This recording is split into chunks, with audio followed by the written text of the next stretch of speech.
Hey guys, happy Thursday. Yes, just one day away from Friday. Happy Thursday. Welcome to the Fox 5 Live Zone. I'm your host, Guy Lambert. Thank you so much for joining us today. We have a power-packed show coming for you. In just a second, the latest numbers surrounding the arrests and guns seized since the start of the federal surge. We'll break it all down for you.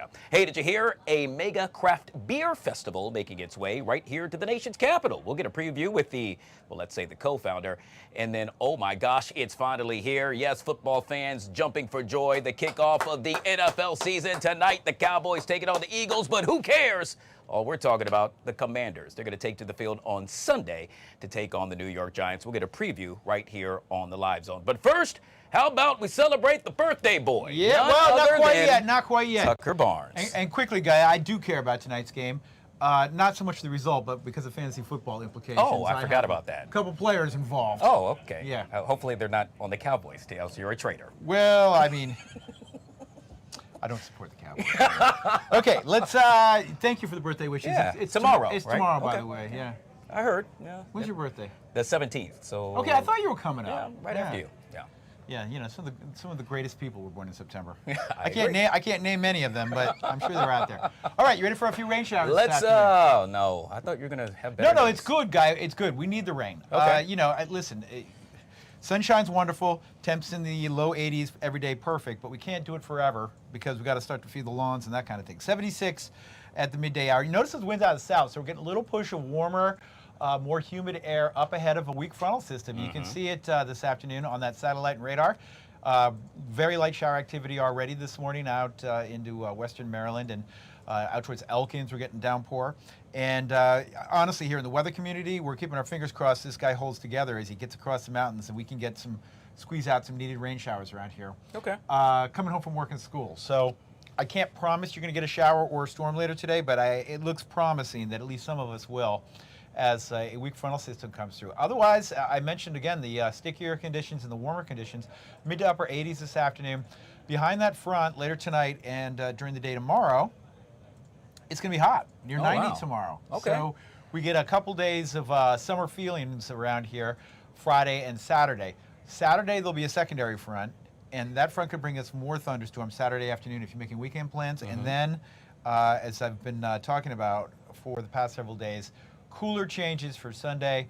By Sunday afternoon, bright sunshine, and I mean, just, you know, the kind of weather we live for football season. 75 at kickoff, bright sunshine and low humidity into next week. So the weather will once again take a turn for the good. Notice the rain chances aren't high on that 70 forecast, so let's hope we squeeze out a few showers later today. On Friday, it says looks hot. Did you write that because it's your birthday? I'm going to put a picture of myself in where the sun is. Yeah, as you should. Yeah, it's Happy coming. early birthday, my friend. Thank you. Enjoy. Tucker Barnes with all things weather right here on the Live Zone. Hey guys, if you haven't already done so yet, make sure you download the Fox Local app and take that forecast with you on the go. All right, guys, we're going to start this show with breaking news right here in the nation's capital, where just over an hour ago, the D.C. Attorney General filed a lawsuit against the Trump administration. It all surrounds the use of the National Guard right here in the nation's capital. Meanwhile, sparks fly on Capitol Hill as the Health and Human Services Secretary, Robert F. Kennedy Jr., grilled by lawmakers over Trump's health care agenda. Joining us now to discuss this and so much more is Madeline Somerville, attorney and political strategist back here on the Live Zone. Happy Thursday, Madeline. Good to see you and welcome back to the show. Thanks so much, Guy. I forgot it was Thursday. Whenever you have one day off at the beginning of the week, it always throws off the rest of the days. That is so true until you get back here to the nation's capital and it is busy, and boy, is it busy today. Let's jump right into this breaking news, Madeline, where, as you just heard me make mention, over an hour ago, the D.C. Attorney General filing a lawsuit against the Trump administration, saying, in essence, the National Guard's presence in D.C. is unlawful. Now, within the more than 30-plus page lawsuit, the Attorney General says the Trump administration abused the National Guard deployment and is now challenging the use of home rule. But wait, there's more. The lawsuit also states that Trump is using the military in a legal manner to conduct law enforcement purposes. So I got to ask you, does the D.C. Attorney General have a leg to stand on? The level of authority that President Trump has in D.C. with the National Guard and with the police is much more than that in other states, right? Because of the home rule aspect. Within his purview is the National Guard and the police department. However, he doesn't have full authority over that, right? And Congress still gets to make laws on things that he actually doesn't have control over. So when it comes to the deployment of the National Guard there are two different ways that this can happen, right? One is through Title 10 and one is through Title 32. Title 32 is when the governor of a state invites you in. So that's not an option here, right? So it has to be under Title 10. So under Title 10, there has to be some sort of insurrection, right? An uprising against the government. Obviously, that has not happened here, and there's no emergency. A judge in DC has already told President Trump that there's no emergency, and she isn't going to find that there's any emergency in this case. So they decided to back off because they were going to take over the police department, and they decided not to under those circumstances. And it seems that they're actually going to extend the National Guard being in DC until December in order for the folks who are in DC, the National Guard troops, to be able to get the benefits to which they're entitled. They have to be there for a certain amount of time. So the president, and I believe the president knows that he's violating the law doing this. I don't think people care too much about that, although the recent polls from Reuters have shown that 80% of DC residents don't want the National Guard there because it's reduced business and things like that. But I think the AG certainly does have a leg to stand on here. Yeah, it's really interesting, Madeline. I got a text from a friend that stated, hey, from what I've heard and what I've seen, most DC folks like the National Guard there. I said, well, quite honestly, not sure what you're watching because as the numbers show, as you just made mention of, that's not necessarily the case. I'm curious, Certainly. what happens now? And what I mean by that is obviously the DC Attorney General has filed this lawsuit. Where does it go? And not only that, but if you look at the number of lawsuits that have been filed against the president since he has returned to office, well, most of them have, the judges have ruled in his favor. So this is a little bit of a law nerd answer that I'm going to offer here. So when there are federal court cases and it's not within the same jurisdiction, although DC is an exception, right? It's not always precedential, meaning you don't always have to follow it if it's the same level of court and it's not a higher court, right? The reason I'm bringing that up is because there was just a judgment in a Los Angeles court in California where that judge said there's no emergency, you can't do this, right? And it would make sense if, because you can use it as precedence, although it's not controlling, it would make sense for a judge to say, we're gonna adopt that precedence as well because it makes sense. Then from there, in DC, it would go to the circuit court, and then above the circuit court, it would go to the Supreme Court, which my guess is it will absolutely do that. And for those folks who are interested in the aspect of it, of like the nationwide injunction issue, to clarify, what the Supreme Court said was that the parties who are before the court at the time are the only ones who have to abide by that. So it would still function, whatever a lower court would rule, it still functions to put a damper on what the president wants to do, but just as to what the parties are discussing in front of the court at the time. Yeah, I guess we'll have to wait and see. We do know that President Trump has stated several times that DC Mayor Muriel Bowser is a nice woman. I wonder if he will continue to sing the same tune. We'll yet again have to wait and see. Let's move on to the other big story of the hour, and that is to Capitol Hill, where the Health and Human Services Secretary Robert F. Kennedy Jr. now testifying before a Senate committee about the president's health care agenda. Madeline, I have been watching this over the last 2 or 3 hours. You're taking a look at it right now, and I got to tell you, it has been quite testy, if you will.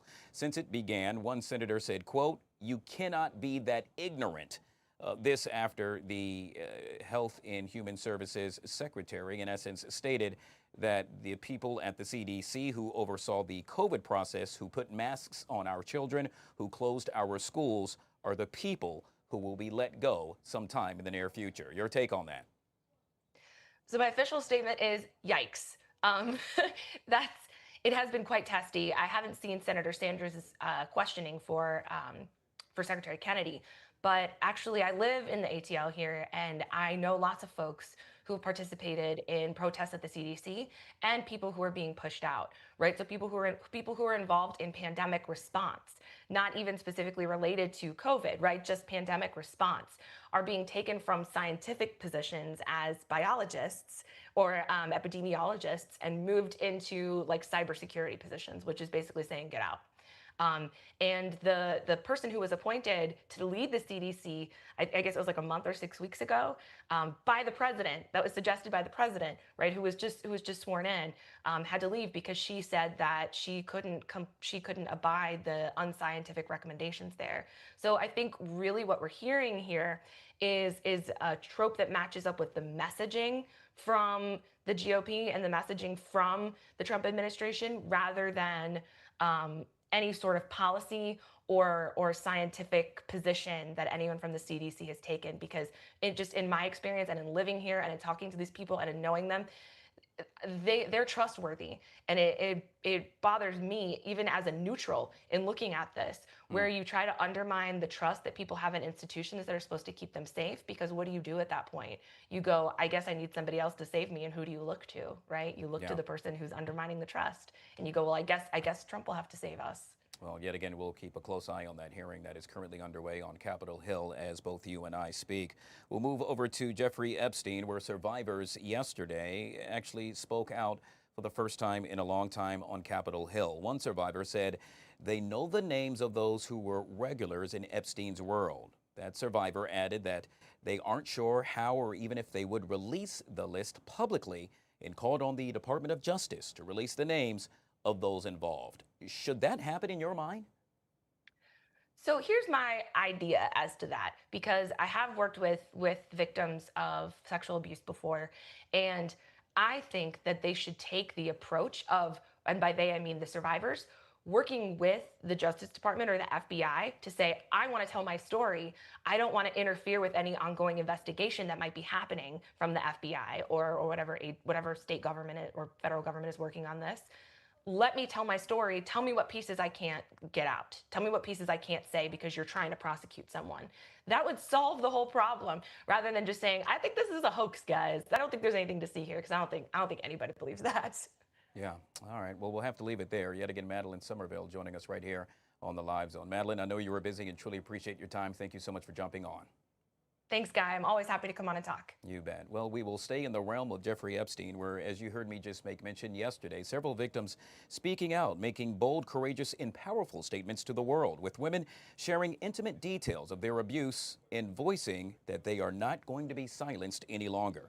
For some, moments like this help a victim of sexual assault move from PTSD to PTG, that's post-traumatic growth, and how our energy can help victims truly heal from their experiences.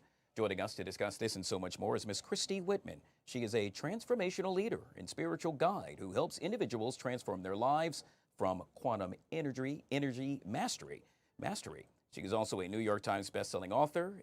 The name of the book, The Art of Having It All and Taming Your Alpha Bitch. That's one to remember. She joins us right here on the Live Zone. Christy, truly appreciate you joining us, and welcome to the show. Thank you so much for having me. Happy to enlighten people on this conversation of how they can heal from traumas such as these. I got to tell you, this is a big story, and a story that pretty much won't go away for President Trump. We know that some of the first things that one should focus on happens to be the victims, and that's exactly what you do oh so well. With regard to what you saw yesterday, discuss that. Tell us your thoughts on seeing the victims for the first time, really speaking out, telling, well, dear God, what they went through on a day-to-day basis.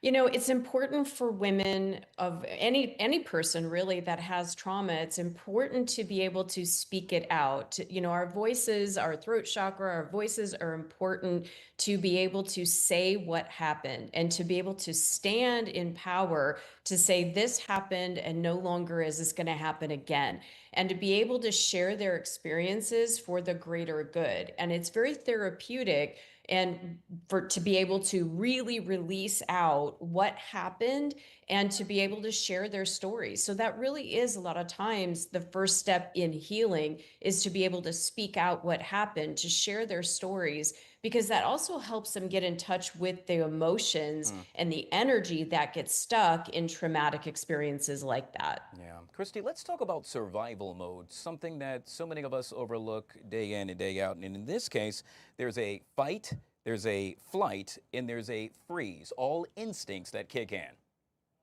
Yeah, so whether we're a bunny rabbit or a turtle, right? We and human being, we have this survival instinct. And all of us, every animal, it's very primitive within human beings.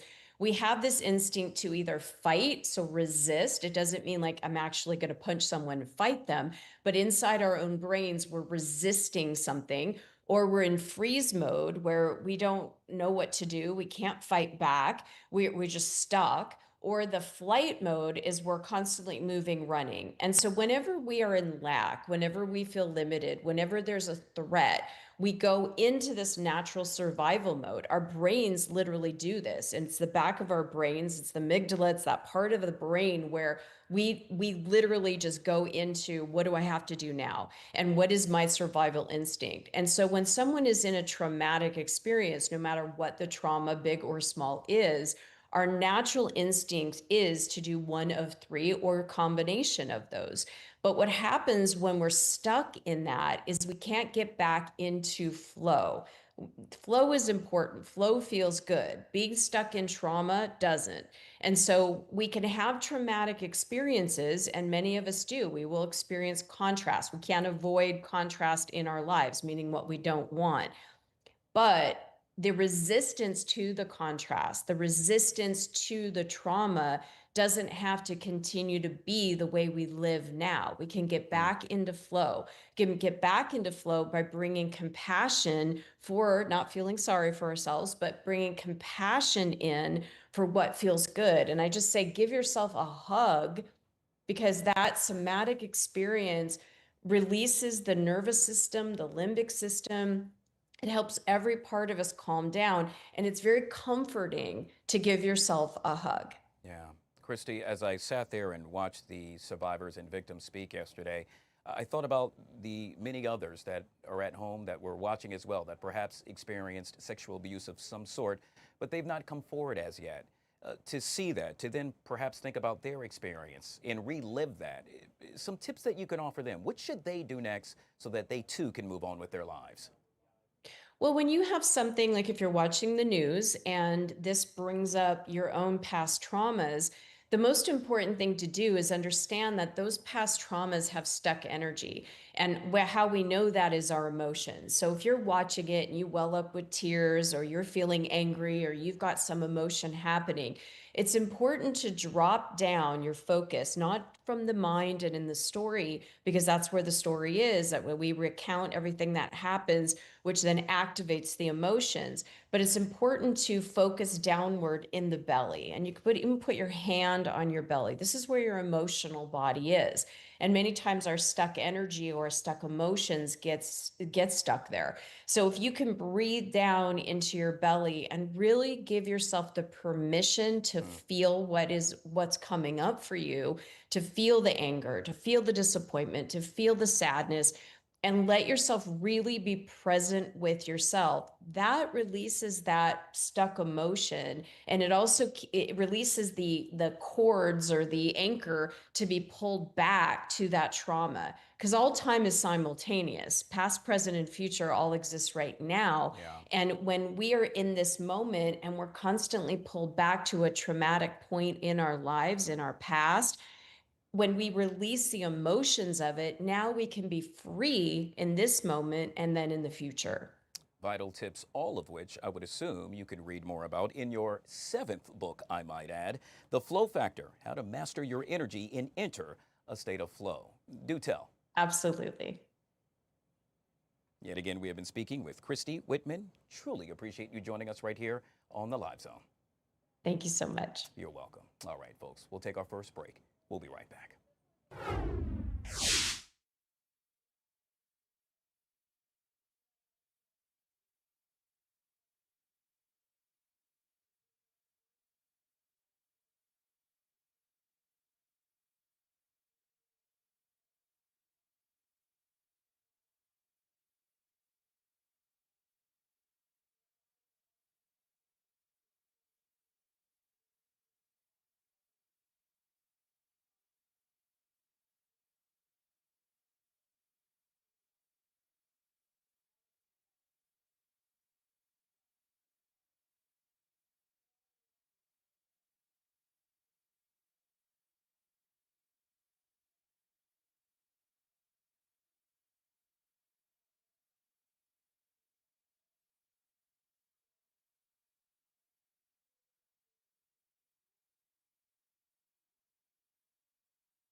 All right, guys, welcome back to the Fox 5 Live Zone. Well, during this segment, we'll dive into the pressing issue that affects millions of families across the nation.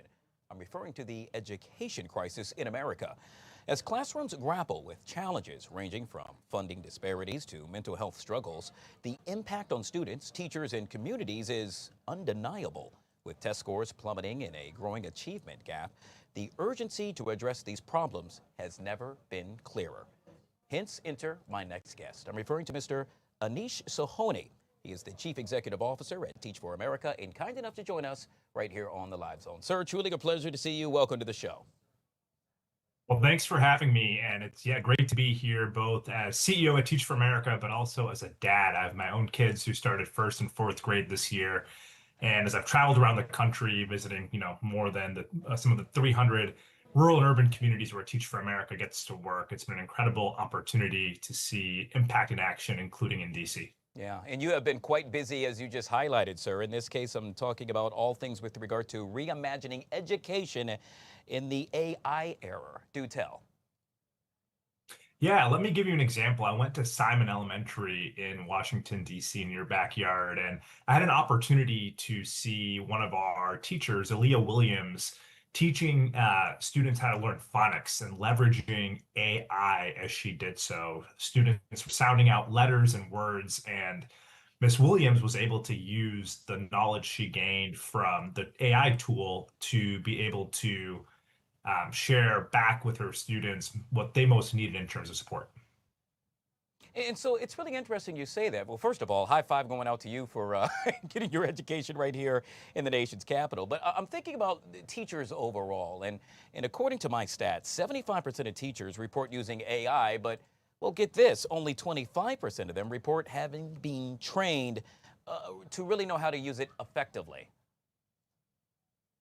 Yeah, look, at Teach for America, we are training all of our new teachers on how to use AI, and not just on how to use AI to enter prompts into the tool, but rather how they can use the tool in and of itself to support student learning and also to support their own work. We know teachers have a lot on their plate, and so we've seen educators use AI to support with things like analyzing data or helping to provide feedback on student work, so that they can then focus on what they're uniquely positioned to do, preparing for lessons or engaging in those meaningful relationships with their students. Our view is AI won't replace educators, but that AI and humans together can make a really powerful combination in terms of supporting students with their learning. Yeah, I absolutely love this. It's all about empowering students. And in this case, we're referring to AI. And well, when a teacher has an AI skill set, they're able to quickly pass that along to a student, which, yet again, I have to be honest, I'm still one of these guys that still trying to figure out the whole AI thing. And if I'm doing that, I would assume a lot of parents at home are doing that as well. A lot of that's definitely possible. There's certainly generational differences when it comes to technology and AI. What we do know is that young people, our students, also the next generation entering the classroom, they're very native and digital to the use of AI. And so for them, it's an expected part of their experience. But to your point, there's also opportunities to ensure that we're able to ensure that everyone can access AI as well, so that we can advance learning. We can also engage families in the process. Yeah, one of the things that caught my attention happened to be the arcade AI, and I'm not going to lie, it was just the arcade part. It got me smiling and truly interested. Great terminology, by the way, but it's really about incoming educators learning how to streamline lesson planning. That's right. Making sure educators have the tools they need to be able to leverage AI to help them do their work. I also think it's about making sure educators understand how to use AI in their classroom as well. Another classroom I visited was at Alliance MIT in Los Angeles, where we saw students using AI as a part of what they were doing, but they're also working in teams, learning the power of teamwork. They were designing a project that had real world relevance to them and to an industry that they were interested in learning more about. And they were able to engage in critical thinking. And so something we also train our teachers to do is to make sure that they're using AI where it can be useful for them, and also to leverage what is important in terms of other broader skills that our students need, like teamwork and critical thinking. Yeah, Anesh, I know you don't have a crystal ball sitting in front of you, but ultimately, where do you see this going with regard to student involvement in using AI? Yeah, I'm really hopeful and optimistic that AI can be used for good in education, right? I think it's really important that educators are at the center of helping us think through how AI can be used to support student learning.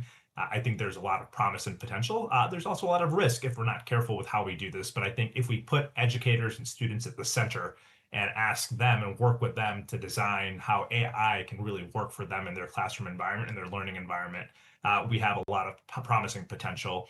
I think this has worked in other sectors outside of AI as well. So in education, I think about places like Washington, D.C., where we've seen incredible sustained progress around academic outcomes for students across the last 20, 30 years. And a big driver of that has been a focus on making sure we have a high bar for all students. We have high quality instructional materials for students, all sort of done through engaging students and engaging families along the way. And so AI for me is no different. It's another tool in our toolkit.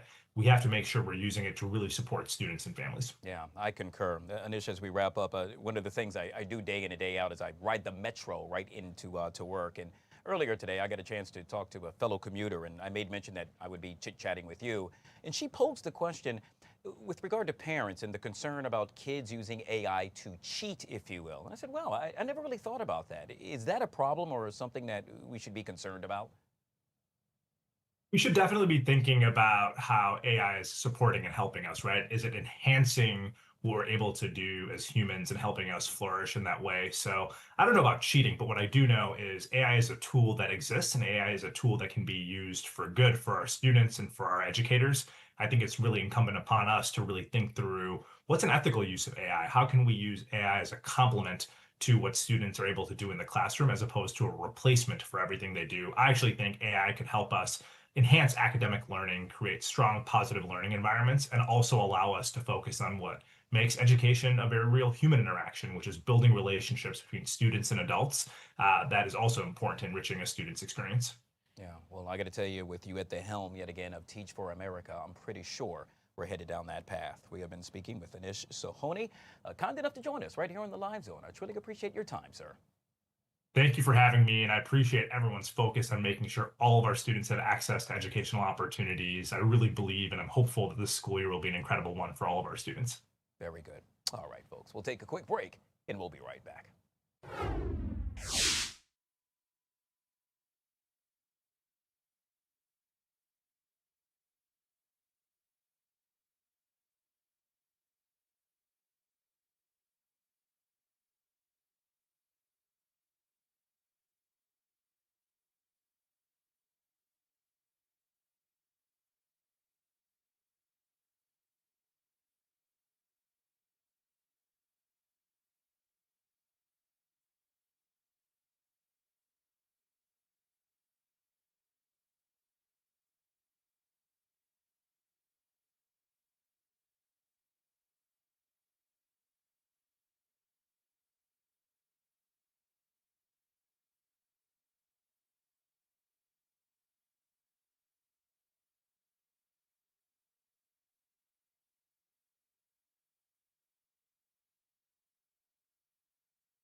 All in all, it's anticipated events of the year.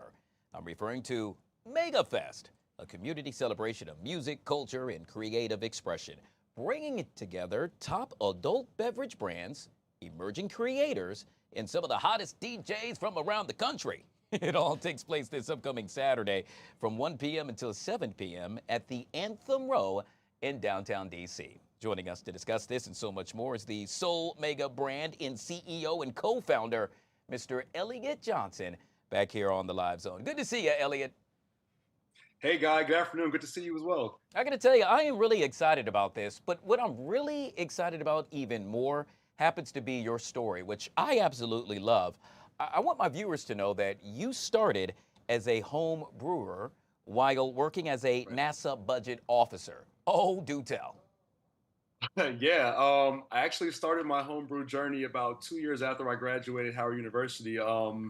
I worked for NASA in the CFO shop, and so making beer was like the creative outlet for me to kind of explore some of my creativity outside of the more mundane accounting stuff.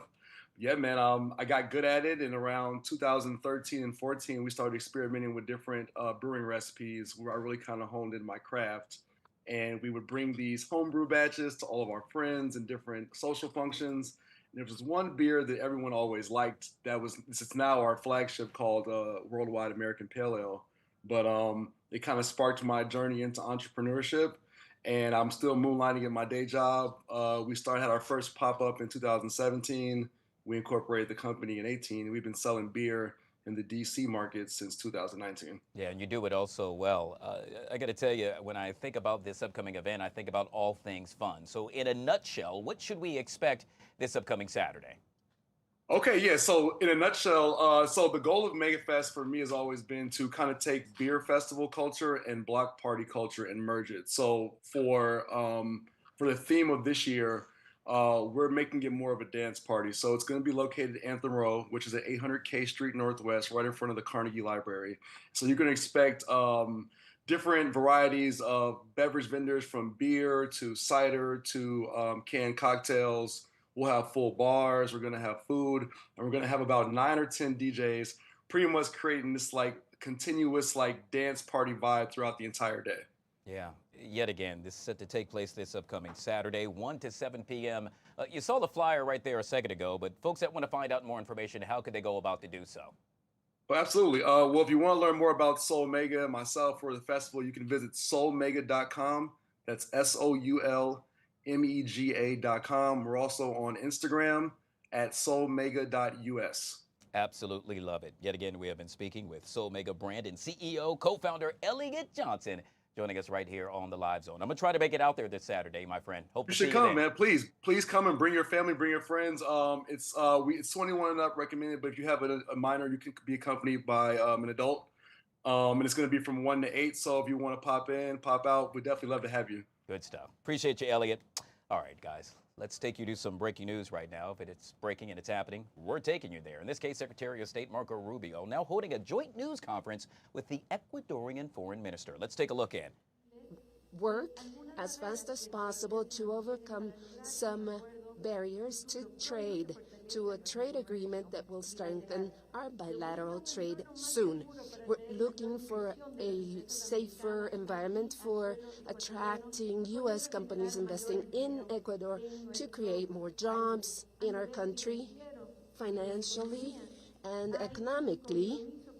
There is a commitment by the U.S., as Secretary Rubio said, for supporting, working, and successfully working on the IMF programs in the next few weeks. So what is that we are seeking through our relationship and this meeting?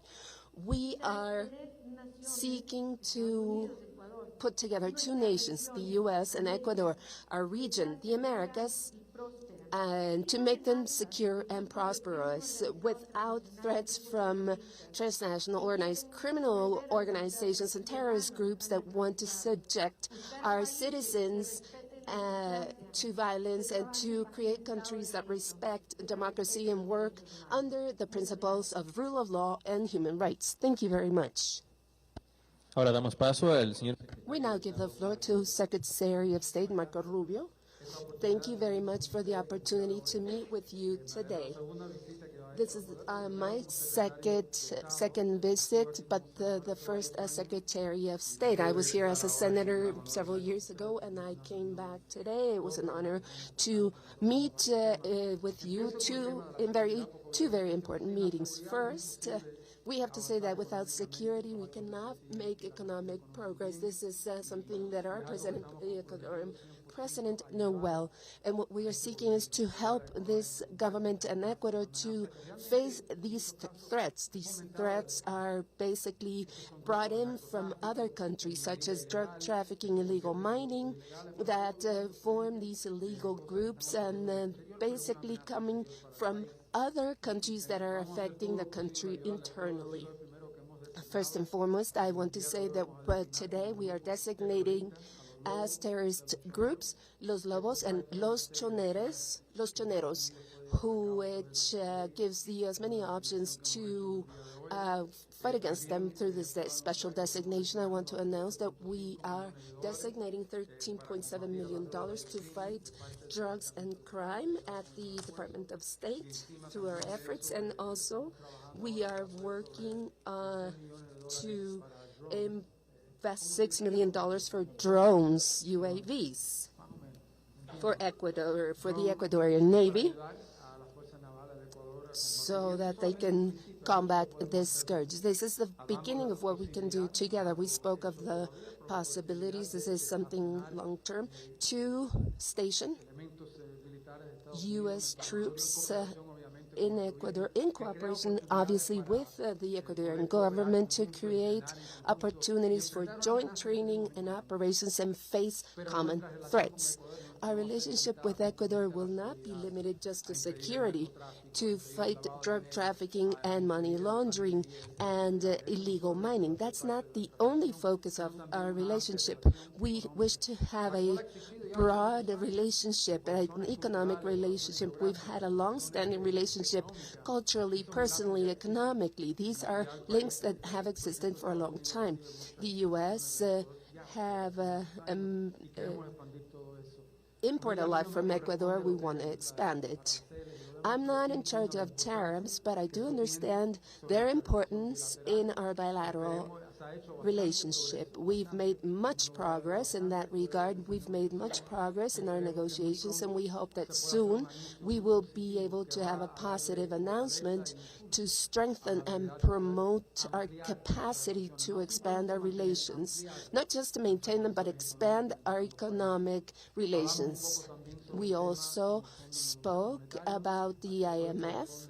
This is something that is the purview of the U.S. Treasury, but we will be speaking to them to see what can be done. This is something that can be solved, and we can see positive results in that regard. We also spoke about the hemispheric threat that comes from narco-terrorist groups. We used to call them narco-traffickers, but they're really narco-terrorists. They commit terrorist acts against the government, against the population, against countries. And you've lived this yourselves in specific areas. It's important to say this. There are places in the country where people live peacefully, but violence is concentrated in geographic areas along the borders due to human mobility. This is something that has grown because there is such a huge inflow of cash in cooperating with foreign groups like Venezuela, Cartel de Colombia, Cartel de Mexico. These are things that affect the country internally. We are 100% committed to work together because this is a threat for us. At the end of the day, most of those drugs, you suffer violence, but most of these drugs are going to the U.S., and thousands of people have died because of these drugs coming to our country. So we are working with you. If you allow me, I'll speak in English for a few. I speak in Spanish much more. I speak very fast in English. I want to thank President Noboa, the foreign minister, as well, for having me here today. It's my second visit. I was here as a senator just a few years ago, and now I've returned for the first time as Secretary of State. We had a very productive meeting, and we have a lot to work on together. Obviously, the the issue of security came up. This is an important issue. You cannot have economic prosperity without stability, and you cannot have stability without security. For example, it's nearly impossible to attract foreign investment into a country unless you have security. And Ecuador is facing some substantial challenges that come from the exterior. These are narco-terrorist organizations that operate in the region who are using Ecuador as a transit zone. And that needs to be confronted, and they are confronting it. This government, this administration is confronting it like it's never been confronted before by any previous administration, and we want to help. Today we have designated as terrorist organizations 2 groups that operate here in Ecuadorian territory. One is Los Lobos, and the other is Los Choneros. We've designated them as foreign terrorist organizations, and that brings with it all sorts of options for the United States to work in conjunction with the government of Ecuador in the future to stamp these groups out. By the way, I want to say that we had a very successful, it was the first one in a long time, of one of these leaders of one of these groups, an extradition to the United States. We want to modernize that extradition treaty. Both sides agree. It's a pretty, we were able to get this guy because he's committed so many crimes. Even a law that was 120 years old fit him, but we need to modernize it, and we're going to work together on that. Today I can announce that we are going to be providing $13.5 million to help Ecuador with improve its ability to provide security for its citizens and take on the combat drugs and crime, and another $6 million in UAVs for the Navy here in Ecuador, again giving them domain awareness and the opportunity to really track these. These are all very important. We're going to do more. There's more coming, but that's an important step that we wanted to take here today, and I'm proud to announce it.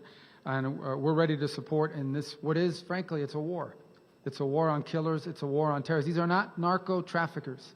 These are narco-terrorists who terrorize the countries they operate in. Our relationship with Ecuador will not simply be based on security. It will not simply be based on the fight against narco-terrorism. We also want to amplify. We want to grow an already existing and vibrant economic relationship. And so we are hopeful here that in a couple of weeks we will reach agreement. We're very close now on a trade agreement that we think will be incredibly beneficial to both of our economies. In fact, our economies are very compatible. What they export, we don't do. What we export, they don't do. So it's a really good fit, and we think we're very close to that. Hopefully we'll have something positive to announce in just a few weeks. But we've made a lot of progress, and we're very close. I don't negotiate trade deals, but I follow them very closely, and I know where we are on it, and we feel very positive about that. So this is an important relationship, an incredibly willing partner, and I want to just say that President Noboa and his administration has done more just in the last couple years to take the fight to these narco-terrorists and these threats to the security and stability of Ecuador than any previous administration in the past. And sadly, I hate to say it, but there were previous administrations, going back 10 years, that were actually cooperating with some of these terrorist organizations.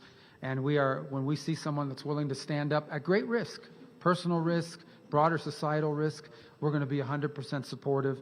It's the reason for my visit today. It's the reason why we'll be working very closely with this government to achieve our mutual our goals that benefit both the United States and the great people of Ecuador. Thank you. Muchas gracias. Muchas gracias, señor secretario. Thank you, Secretary. We will now go to questions from the press. En primer lugar, queremos dar paso First, we give the floor a Daniel Borja, to de Daniel TCN Borja, TCN Television. Buenos días, Good morning, señor secretario, señor Secretary Rubio, Foreign Minister. tema de materia de cooperación internacional. Regarding international cooperation and in designating Los Choneros and Los Lobos as narco-terrorists, what does this mean for the U.S. government, and where would this take us, especially given that the ramifications or the links that these gangs could have that could affect not only the U.S. but also Ecuador? What would be the scope of this? And Madam Foreign Minister, could you tell us what is the scope of this cooperation economically, as the Secretary just said? How could this help the government of our country? Regarding the designation of these 2 groups of FTOs, this will allow us to go against the assets, properties, and monies of any individual in the U.S. or in the U.S. banking system related to these groups. This is something that we have used quite successfully in Haiti, for example, and other countries. Secondly, it allows us, something that I did not talk about is intelligence sharing. Sharing intelligence is limited because it cannot be used in operations that could lead to lethal actions. That is, they can capture people, but now we can share information without limitations as to how the government of Ecuador can use it against these terrorist groups. They're terrorists. We can help them fight these terrorist groups. These are examples of opportunities that we have thanks to this designation. There's another group we're considering. There are other groups that we are considering as designated. We have a process through our system, a legal process we have to follow. And hopefully in the next few weeks, we will at least have another couple, one or a couple designations. The question was, what does the terrorist designation mean? It means that we can now, number one, go after the money, the properties, the banking system of anyone who's related to these groups. In the end, what you find is these groups are making money. That money finds its way into the U.S. or dollarized banking system. We can now go after them, and it's proven quite effective, for example, against the gangs in Haiti and in other parts of the world. The other is from an intelligence sharing standpoint. It now allows us to share intelligence that can be actioned for potentially lethal operations, and by that means the ability to kill terrorists. And not by us, but by the host country. Sometimes in the past, you can't provide them evidence. If they're going to use it to arrest them, yes, but if they're going to use them to go out, well, these guys don't usually go down willingly, and so it opens up the aperture for the amount of intelligence that we can now share, which is very valuable when you're trying to wage war against these vicious animals, these terrorists. Muchas gracias. Con respecto a la pregunta que se me hizo. Thank you. Regarding the question you just asked us to the scope of this cooperation and the economic terms of our meetings, just as the Secretary of State and myself have stated, we spoke about the moment that is approaching Ecuador, because we have a board meeting with the IMF. We will have the vote of the U.S. We have spoken about programs and disbursements coming up so we can have greater stability and growth in our country. These resources are extremely important to Ecuador, and they will need the support of the U.S. for that. This does not mean that we will continue working on other programs for financing projects and other mechanisms that we have been using with the U.S., such as the DFC, who finance some of our important projects in infrastructure and energy in Ecuador. Muchas gracias. La siguiente pregunta está Thank you. The question will be asked by John Hudson from the Washington Post. Gracias. Mr. Secretary, when it comes to the drug trade, Venezuela is not the most problematic country, but it is a major U.S. adversary. Should we expect smugglers coming from friendly U.S. allied nations like Mexico and Ecuador to also face unilateral execution from U.S. forces? And if so, will the administration seek authorization for the use of military force? No, you're wrong in your question. Number one, Venezuela is a major source, and the reason why is the following. And I've seen a lot of this reporting, and it's fake reporting, and I'll tell you why. It says that somehow Venezuela is not involved in the drug trade because the UN says they're not involved in the drug trade. I don't care what the UN says. The UN doesn't know what they're talking about. Maduro is indicted by a grand jury in the Southern District of New York. That means the Southern District of New York presented the evidence to a grand jury, and a grand jury indicted him. And then a superseding indictment came out that was unsealed about a year and a half ago that specifically detailed Maduro's actions. So number one, let there be no doubt, Nicolas Maduro is an indicted drug trafficker in the United States, and he's a fugitive of American justice. Number two, for cooperative governments, there's no need, because those governments are going to help us identify him. They're going to help us identify him. Now, they're going to help us find these people and blow them up, if that's what it takes. They're going to help us with it. I don't know if you saw yesterday Trinidad, a country that has suffered greatly from all these drugs coming out of Venezuela, they were congratulating us for it. They thought it was a great thing because they've suffered from it. So we're going to continue to hunt for, like we always have, but this time we're not just going to hunt for drug dealers with the little fast boats and say, oh, let's try to arrest them. No, the president has said he wants to wage war on these groups because they've been waging war on us for 30 years and no one has responded. But there's no need to do that in many cases with the friendly governments, because the friendly governments are going to help us. They may do it themselves, and we'll help them do it. La pregunta fue sobre si los Estados Unidos va a tomar medidas. The Mira, question primero, is Nicolás whether Maduro the es U.S. will take measures. First and foremost, narcotraficante. Nicolas Maduro is a narco trafficker. This is not just me saying it. It's a grand jury that says so in New York. In New York, the prosecution presented the evidence, and he was indicted. A grand jury of the people of New York. And 2 years ago, a new indictment was put forth detailing the role of Nicolás Maduro, especially during the Chavez years with drugs. You say, oh, the UN don't agree. I don't care what the UN says. I don't care. He is a fugitive of the U.S. justice. He's not the legitimate leader of Venezuela. We never recognize him. He is an indicted fugitive causing trouble in the region, and he was indicted by a grand jury in the Southern District of New York. The second question is whether we'll have similar actions to what we had a few days ago with narco-terrorists with allied countries. And I can tell you that in these countries, perhaps it won't be necessary because these countries will cooperate with us. They will be working with us in those actions for Venezuela. They can't cooperate with us because they're part of terrorism. They're not a government. That is clear. Nicolás Maduro is not a government or a political regime. They are a terrorist organization, an organized crime organization that have taken over a country so that they can become the leaders, so that they can become billionaires. And that is why they were indicted by the courts in the U.S., but with Ecuador and other friendly countries, they're cooperating with us. In Venezuela, there is no legitimate country or cooperation. They are, in fact, involved in.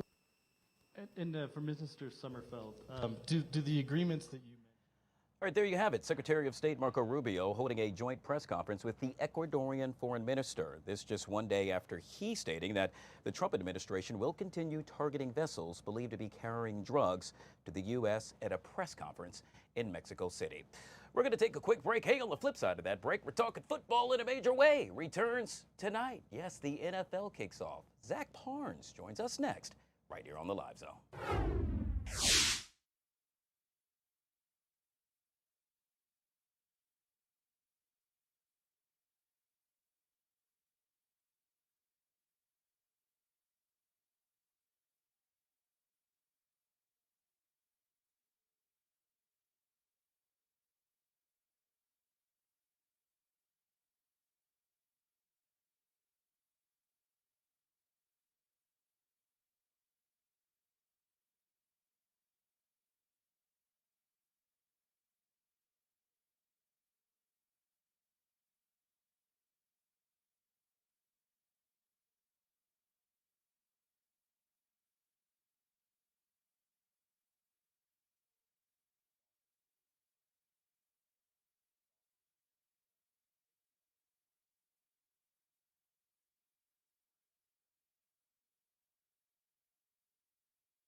All right, guys, back here on the Fox 5 Live Zone. Time to talk sports in a major way. Yes, tonight the NFL season kicks off.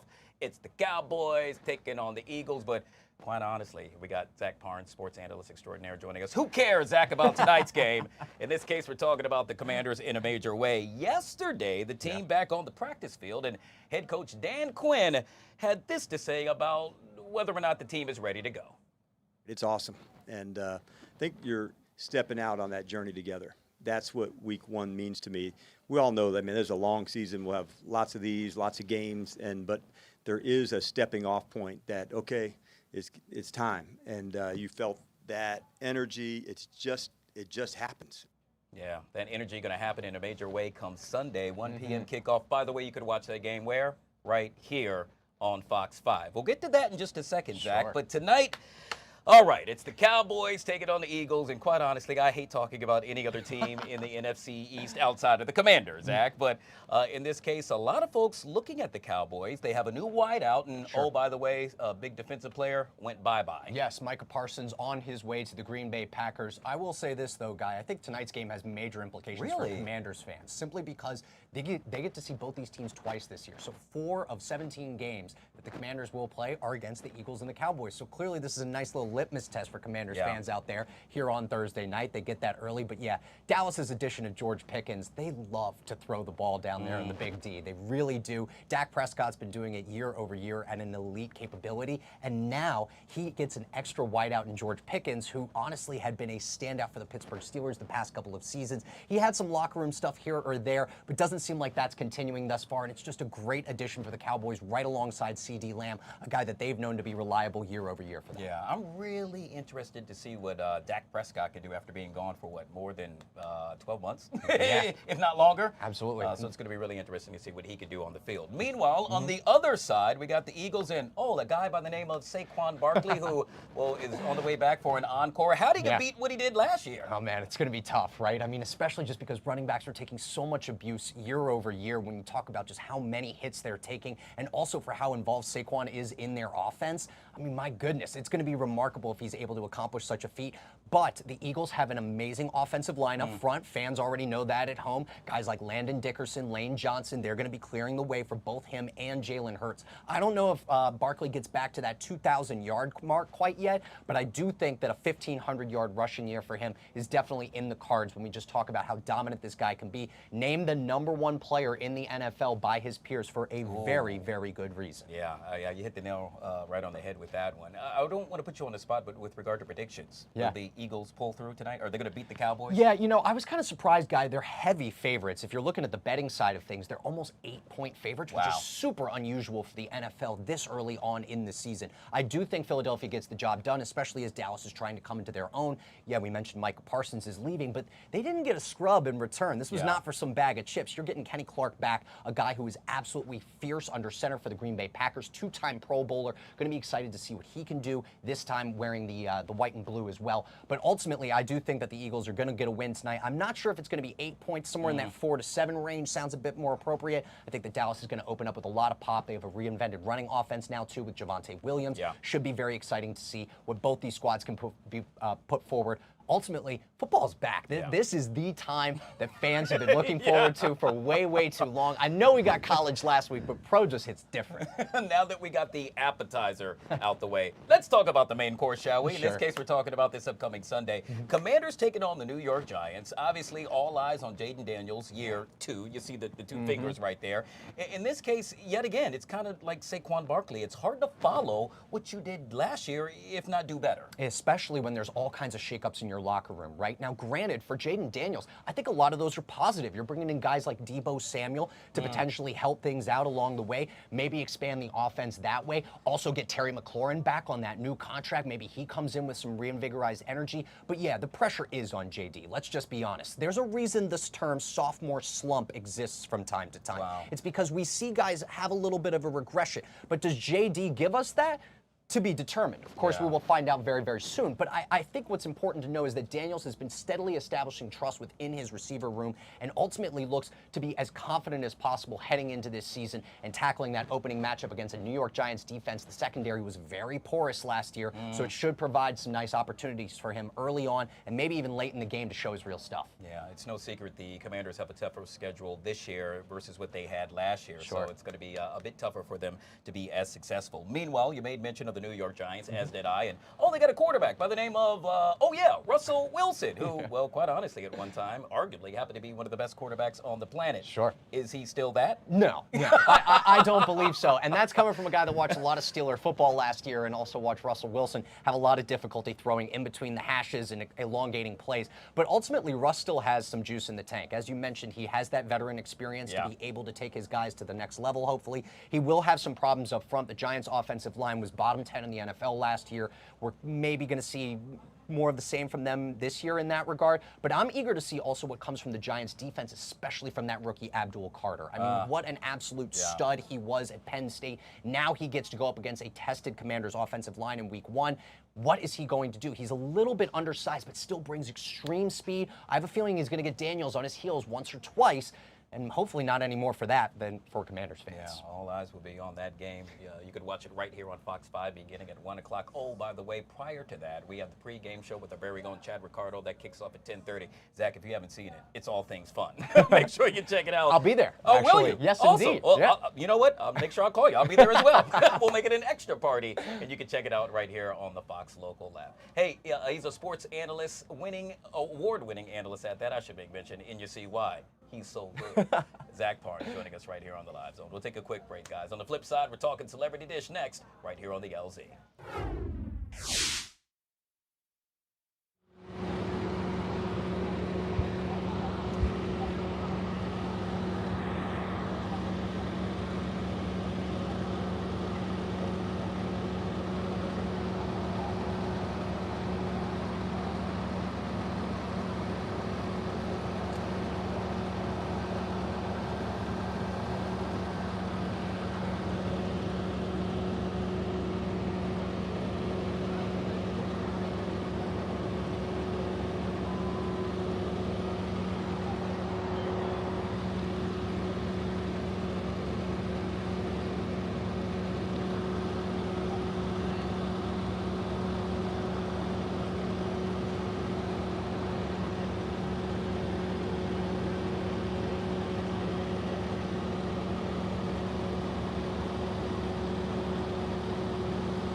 All right, guys, back here on the Fox 5 Live Zone. I have been waiting.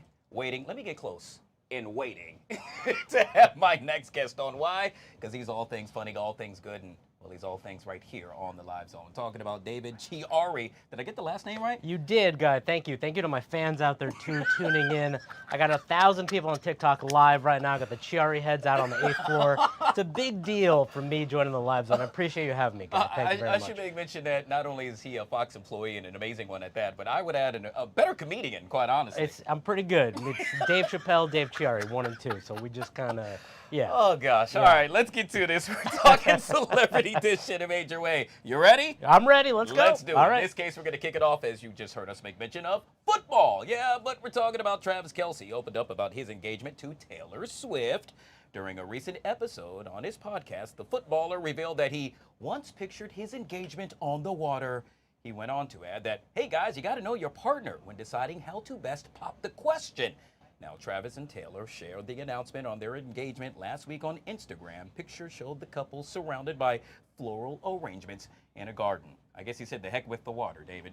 Yeah, that's it's an interesting setup for him, and he's, I guess, one of the few guys that's excited to be engaged, I guess. Most of us are trying to run away from it. He's trying to go in the end zone with it. So good for him. Good for Travis Swift now. I think he's changing his last name. I think he's taking her last name too, right? Yeah. No? All right. So no comment, right, guy? It's not a big deal. Yeah. But yeah, no, it's no, beautiful. Good for him. But yeah, I'm not running to get married. It's just not my.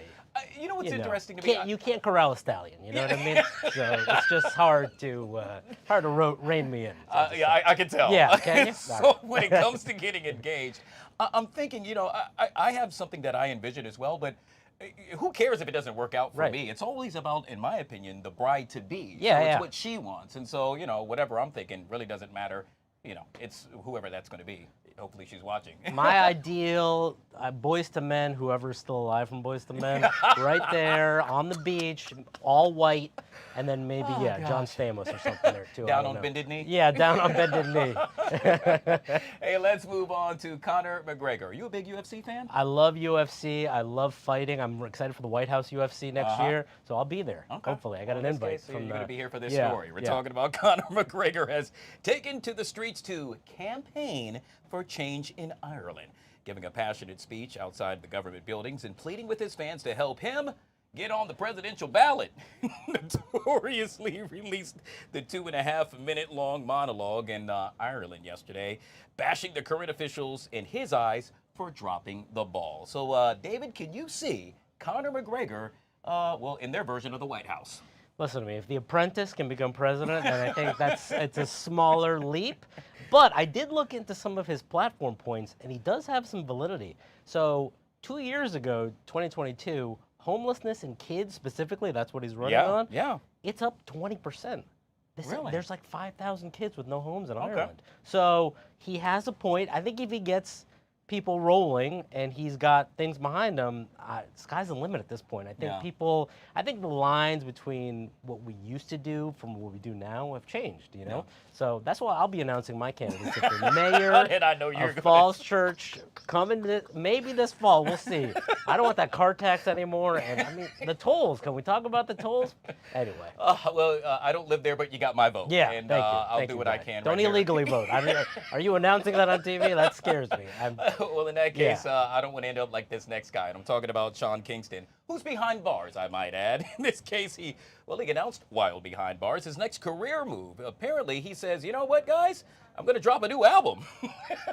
My question is, David, how in the heck do you do that while in JAIL? Listen to me. Somebody call 911 because brother, this is crazy. I mean, I think it was a foreshadowing. We knew someone called 911 on him. I mean, this is crazy. Sean Kingston, again. Anything's possible in jail, by the way. I'm deep on the jail TikTok right now. Okay, right. So people they're releasing videos. They play video games in there. They have TV. So if him releasing an album from jail, probably not that hard. You can get a studio in there. It's not a big deal. I should also make mention that he plans to release a book as well, so we'll have to keep an eye on that. We got a quick time for one more. In this case, we're talking about Justin Bieber, who, speaking of dropping albums, didn't he just drop one in July? Well, guess what? He's dropping another one at midnight tonight. Yes, apparently part 2 of Swag.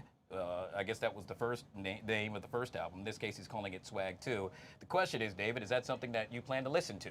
Probably not. I'm not a believer. It's just not in my bag. I didn't know he was still doing music. I just see him kind of like having breakdowns and stuff. I don't know what's going on with him. I kind of feel sad for him, honestly. That's I feel bad for Justin. But you know what? I hope it slaps, and I hope someone does a remix of something, because me and Guy will be out in the club, maybe one oak out there, you know, popping bottles. Gosh. Who knows, man? I'll tell you what, we'll play it during your announcement yet again as the mayor of Fall Church. Running mate, can I announce that live on air? Thank you. Joining us right here on the Live Zone with all things Celebrity Dish. I truly appreciate you. Of course. You can go back upstairs. All right, thank you. Hey, guys, if it's breaking and it's happening, we're taking you there. In this case, to the White House, where First Lady Melania Trump speaking on the task force meeting on AI. Let's take a look in. Advancements, it's powered by AI. The robots are here. Our future is no longer science fiction. Data from the Bureau of Economic Analysis shows that AI innovation is clearly boosting America's GDP growth. Surely this is not a trend, for AI will serve as the underpinning of every business sector in our nation, including education, life sciences, finance, and design. In fact, I predict AI will represent the single largest growth category in our nation during this administration, and I won't be surprised if AI becomes known as the greatest engine of progress in the history of the United States of America. But as leaders and parents, we must manage AI's growth responsibly. During this primitive stage, it is our duty to treat AI as we would our own children, empowering but with watchful guidance. Today, in this room, is filled with the brightest minds of our time. As such, I challenge you to focus on 3 strategic priorities of AI's ecosystem so America can lead in shaping a new, magnificent world. Infrastructure and energy, national security, and of course, talent. We must ensure America's talent, our workforce, is prepared to sustain AI's progress. And the Presidential AI Challenge is our first major step to galvanize America's parents, educators, and students with this mission. English is a new coding language for many, and with it, creativity will flow from every corner of America, sparking new industries, careers, and jobs. By supporting the Presidential AI Challenge, you are investing in our youth, America's next era builders. I would be remiss if I didn't thank our very determined Director of the Office of Science and Technology Policy, Mr. Michael Cartesius. Michael's vision will have a profound effect on how emerging technology shapes our future. Thank you, Michael. No, thank you, Madam First Lady, for your remarks and for hosting this second meeting of the White House Task Force on AI Education. And thank you to all of my colleagues on the task force here, including Secretary McMahon, Secretary Rollins, Secretary Chavez-DeRemer, Secretary Wright, and White House AI and Crypto Czar, David Sachs.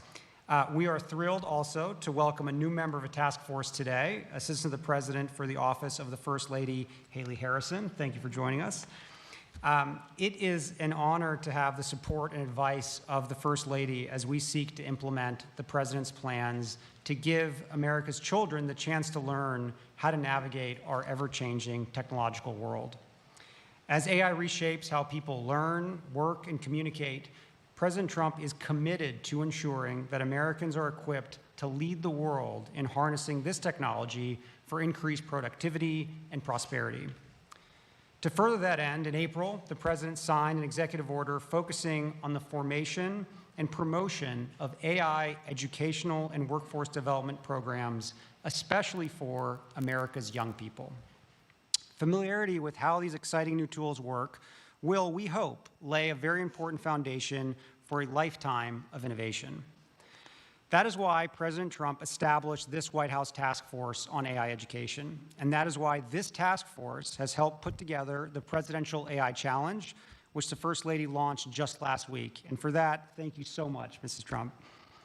We are here today to talk about our future in the most real sense imaginable, how America's children can be prepared to build our country tomorrow with the cutting-edge tools of today. We are proud and grateful to announce new steps in fulfilling the mission of this task force and the President's vision for this AI challenge, as we welcome leaders from business, nonprofit, and education who are putting America's future first by pledging their resources to support AI training for American students, educators, workers, and families.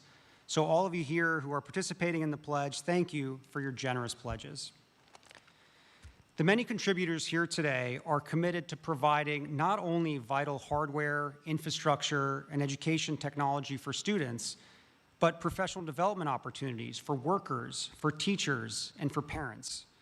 Resources being made available include interactive lessons, educational toolkits, classroom guides, certifications, courses, workshops, webinars, and so much more.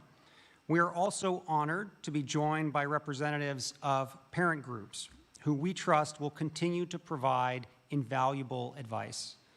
We are humbled by the responsibility you share with us in educating America's children, and very proud to seek your input and participation in every part of this effort. And as a new father of an 8-week-old, this means more to me than probably anything else we're talking about today. No one loves this nation's children and students like you do as their parents, who are each child's first teachers. Americans of all ages look forward to celebrating 250 years of U.S. independence next year and remembering our even longer national story of pilgrims, patriots, pioneers, conquering new frontiers, and building a future for their posterity. Today, we are grateful for this opportunity to invest in our children's future in turn, and to give this generation and generations of Americans to come the tools they need to master the frontiers of AI. Thank you all. And now, Secretary McMahon, would you like to say a few words? Well, thank you very much, and what an honor it is to share the dais today with our First Lady and my former cabinet members and colleagues here today. I think AI is certainly one of those technologies that we must embrace, certainly because it is here. It is such a valuable tool, and we are certainly going to do our best to utilize it at the Department of Education. I think we're looking at our work in 3 AI areas. We are supporting current grantees. We are prioritizing future investments, and we're integrating AI in our own workforce at the department. So I am certainly, and maybe a little to the table later than some as an adapter, but clearly I certainly am now an adapter in utilizing some forms of AI, which I'm finding so incredibly helpful. And I bet that Barron is helping you with a little bit of this as well, and maybe charging you a little bit with that. I would think so. In supporting our current grantees, we've issued a Dear Colleague letter telling anyone who has received an ED grant that AI tools and technologies are allowable use of federal education funds. Our goal is to empower states and schools to begin exploring AI integration in a way that works best for their communities. And I'm next week actually going to go to the Alpha School in Austin, Texas, to see AI in action in the school, so I'll be anxious to report back and see how that works. We are prioritizing future investments as I've now made AI one of my priorities as secretary. This explicitly encourages the integration of AI in teaching, learning, and school operations. Any grant applications that come into the department that utilize AI will be more strongly considered, for their grants. Might even get some bonus points for that. We want to integrate AI at ED. We're exploring ways to utilize AI in our processes across the department, not to replace human judgment and work, but to make us more efficient and effective. And I think that should be a goal everywhere. ED is fully aligned with the Presidential AI Challenge and is encouraging students and educators to explore AI technologies with curiosity and with creativity. It's not one of those things to be afraid of. Let's embrace it. Let's develop AI-based solutions to real-world problems and cultivate an AI-informed, future-ready workforce. ED strongly supports the Pledge to America's Youth. We are thankful to the folks in the room today and many others who have made commitments to expand AI access and understanding across schools. Very important across all over the country. And as I am touring and visiting schools of all kinds of different schools around the country, I will be looking to see how AI is being utilized and totally impressed by what I'm seeing. We are helping schools prepare every school, every child, every student for the AI-driven world. Thank you, Secretary Rollins. Well, first of all, I will turn my microphone on. First of all, I just want to say thank you all. I'm Brooke Rollins, and what a joy to be up here with my fellow cabinet members. Michael Kratsios, you are just a visionary. And I think back to the first term when we were able to work together. It's just incredible to see you lead and drive and cast a vision supported by so many incredible people here, and I know your team. But it's just a joy to see this incredible perhaps one of the most important issues, if not the most, that we have to address and embrace and build as a culture, as a society, as America. It's just so great. And to our incredible First Lady, it goes without saying that you're strong and steady leadership, and whatever you put your hand and your mind to is beyond what any of us could have hoped or imagined in terms of your leadership, your ability to move mountains for what you believe is important. I saw it with your Be Best campaign in the first term, and now to see you put your intellect and your heart and your work behind this is just incredibly encouraging. And as your friend, I'm just so grateful. So thank you for your leadership. And to all of our private sector partners in the room, I know we're going to get to hear from some of you. Many of you, again, we've worked together for some time, but this is the new Trump administration. This is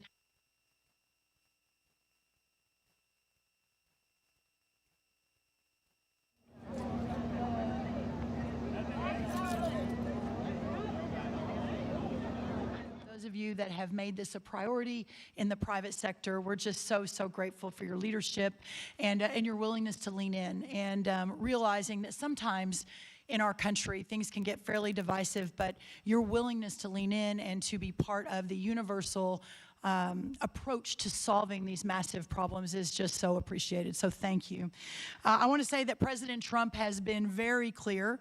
The United States will lead the world in artificial intelligence, period, full stop. Not China, not any of our other foreign adversaries, but America. And with the First Lady's leadership and the Presidential AI Challenge, we are making sure that our young people are ready to win that race. And I think that's why we're all here today.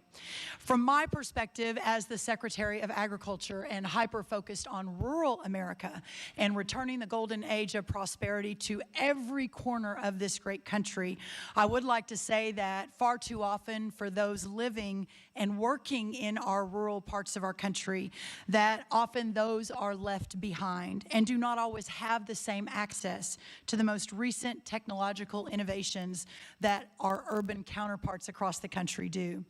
We cannot let that happen with AI. The agricultural sector, who feeds and fuels and clothes the country, who provides the national security in terms of feeding ourselves and fueling ourselves, has the potential for a seismic shift driven by the integration of cutting-edge technologies like AI. While AI has already made some inroads in our farming practices and with our farmers and ranchers, its potential in agricultural education, and we're here to talk today about education, is equally transformative. From personalized learning experiences to predictive analytics for curriculum design, AI is reshaping how agricultural knowledge is imparted and absorbed. This is why USDA will leverage partnerships with 4-H, the Cooperative Extension System, and the National Future Farmers of America to bring the Presidential AI Challenge into the heart of rural America. With potential to reach nearly 6 million youth through 4-H and then 1 million through FFA, the sky really is the limit to change the future of rural America. Microsoft and FFA have already developed a partnership called Farm Beats for K through 12 students, where they can work with environmental sensor systems to monitor soil moisture and detect nutrient deficiencies. These changes will make our farmers more efficient and make our food supply more nutritious. In addition to amplifying the Presidential AI Challenge with our partners, USDA is well prepared to support research, extension, and education activities that promote the use of artificial intelligence. In fact, USDA led the way in the first Trump administration through the creation of 5 AI research institutes at our amazing land-grant institutions. This collaboration brought together government, academia, and industry and totaled over $100 million in investments in Trump 1 5, 6, 7 years ago to research the use of AI in agriculture. In addition to the cutting-edge research being conducted, a key tenet of these institutes is education and workforce development. We can point to many examples of this at USDA in supporting the training of an AI-ready workforce. Last Last month, we had an AI Institute for Resilient Agriculture at Iowa State University holding a workshop for over 250 farmers to show how the AI tools they developed can assist in pest identification and management. Also embedding AI education and apprenticeships into many of our USDA grant programs. While there is more work to be done and the sky is truly the limit, examples like Texas State University creating a technology and leadership education network focused on AI, providing apprenticeships, courses, and workshops to integrate precision agriculture, training youth and education about new agricultural technologies such as unmanned aerial systems at Tennessee State University, and over 600 high school students in Colorado being trained on advanced technologies for agriculture like robotics and automation. As I wrap today, and before I hand it over to my amazing colleague, Lori Chavez-DeRimmer, our Secretary of Labor, there is so much we can do. And I want to, again, send my heartfelt thanks to Michael Kratsios, also to our incredible First Lady and her wonderful team, and everything that has been done to get us to this point today. With the commitment of First Lady Mrs. Trump, and with the commitment of our industry partners who are sitting with us on the dais, but also in the audience, and of course, with President Donald Trump's leadership, tomorrow's workforce will be ready and leading the way in innovation. America's future will be stronger, more secure, and second to no one. The American dream will thrive and prosper like never before. And at the heart of all of that will be the American worker. So at this point, I'd love to turn it over to Secretary Chavez-DeRimmer to talk a little bit about that. Thank you all.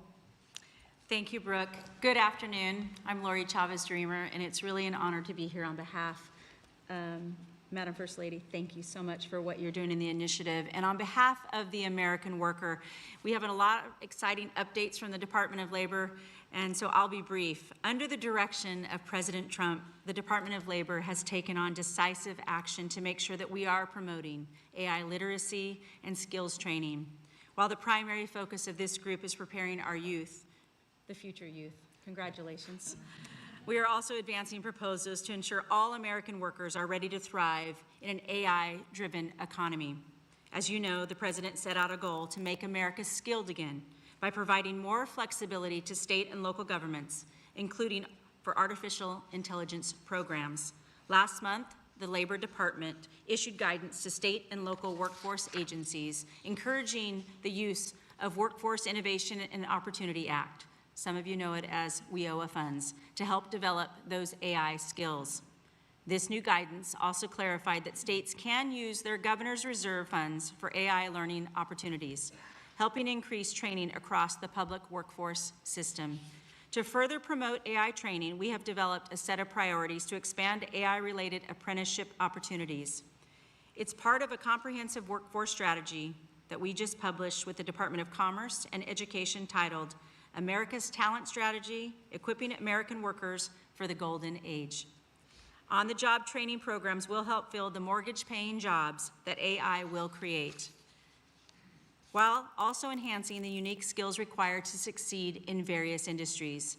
Expanding these opportunities is a key component of our strategy to reach the President's goal of 1 million new active apprentices across the United States. And finally, the Department of Labor has been very proactive in engaging with industry leaders to start the dialogue around what AI literacy looks like and how we can collaborate to help all American workers to succeed. My team has held dozens of meetings with industry stakeholders, as well as the governor's offices, state workforce agencies, and local workforce boards across the country. In the coming months, I will expect to have many more exciting announcements. We are working on developing the best practices for an effective AI literacy training and on a potential public-private partnerships that could play an important role in making AI training accessible to all American workers. I'd like to thank again the First Lady and everyone in this room for doing what you are all doing to prepare the American workforce for the jobs of the future.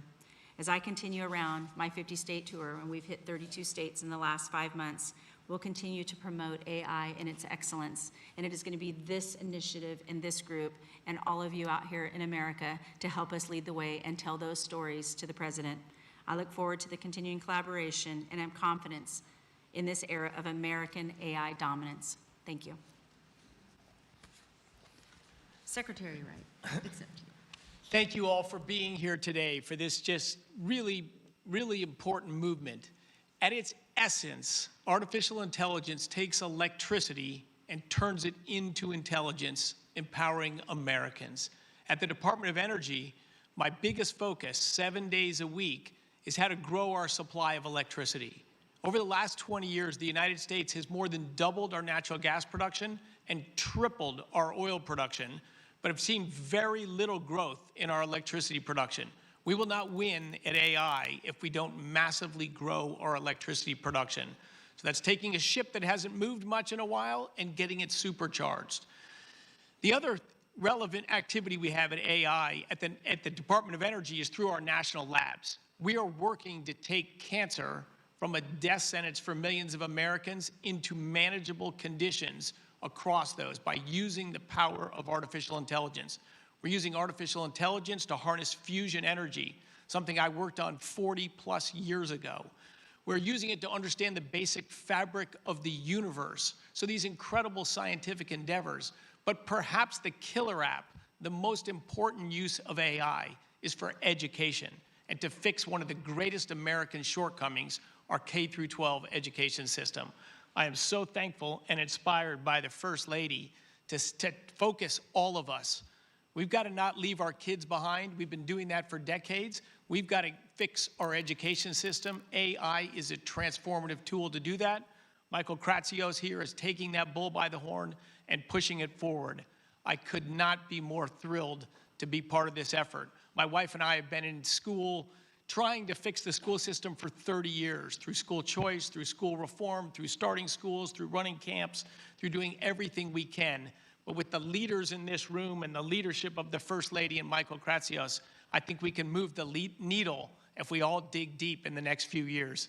God bless you, and thank you for being here. Great. David? All right, thank you. Everyone's already been thanked, but I also want to add my thanks to the First Lady for championing the Presidential AI Challenge and your clear dedication to America's school children. So thank you, Madam First Lady. And I also want to thank our OSTP Director, Michael Kratsios, for his tireless efforts leading this initiative as well, and also helping to make sure the U.S. dominates every part of the AI stack. From his first days in office this year, President Trump has shown visionary and decisive leadership in this critical technology of AI. And we've made, I think, amazing progress over the last 7 months. There's been too many wins to list all of them here, but I want to just mention a few. In the first week of his administration, President Trump rescinded hundreds of pages of unnecessary regulation, burdensome and unnecessary regulation, on our AI model companies and on our chip companies. And instead, in lieu of that, he initiated the development of an AI action plan that we just released a few weeks ago. And at the action plan's unveiling, this was on July 23rd, President Trump gave, I think, a momentous policy speech on AI, which is the most important speech that's been given on AI by any official. And he made the pillars of our AI policy being pro-innovation, pro-infrastructure, pro-export, and pro-worker.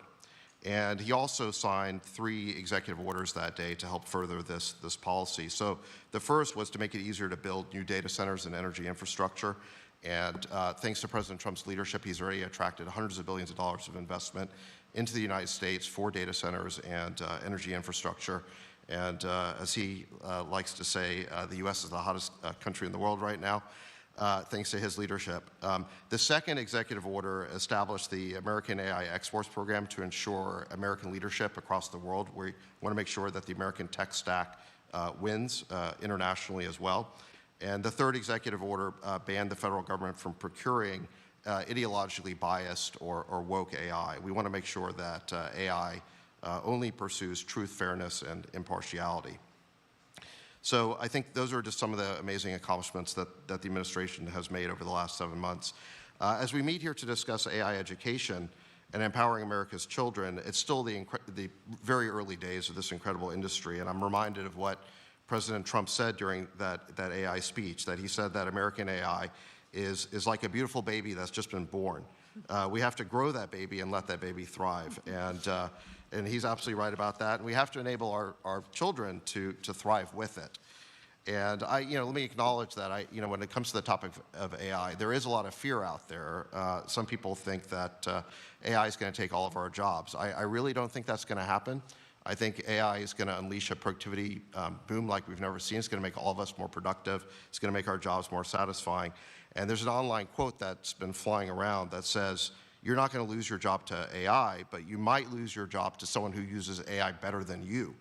And I think there is some truth to that, that AI is going to be the ultimate boost for our workers, and it is important that they learn from an early age how to use AI, and that's why it's critical that our children learn AI, and that's why this program is so important to further AI education. And it's important, I think, to further it for school children in every part of America, every socioeconomic class or bracket, because this is really fundamental to equality of opportunity for every child in the country. And finally, the last thing I want to say is just that I want to thank all of the companies that are here today who have made pledges to donate their resources to AI education. I think this is really important. President Trump, in his AI speech, called on our technology companies to promote a new spirit of patriotism and national loyalty, and that's what you're all doing here today. So I think that's fantastic. And I think each of you of your companies and the nonprofits who are here today, they've recognized the opportunity to serve your fellow citizens and help build a great American future. You're all in for America. We really appreciate that. You're putting America first, and we look forward to hearing more about your contributions, and I think we'll do that next. Thank you. Yeah, thank you so much, David. I think now we'll briefly hear from 3 of our more than 135 generous pledge signers: Arvind Krishna from IBM, Cameron Wilson from Code.org, and Sundar Pichai from Google. Each say a few words about their contributions. So maybe Arvind, if you want to start. Good afternoon, everyone. It's a privilege to be here and contribute to help build America's AI-ready workforce.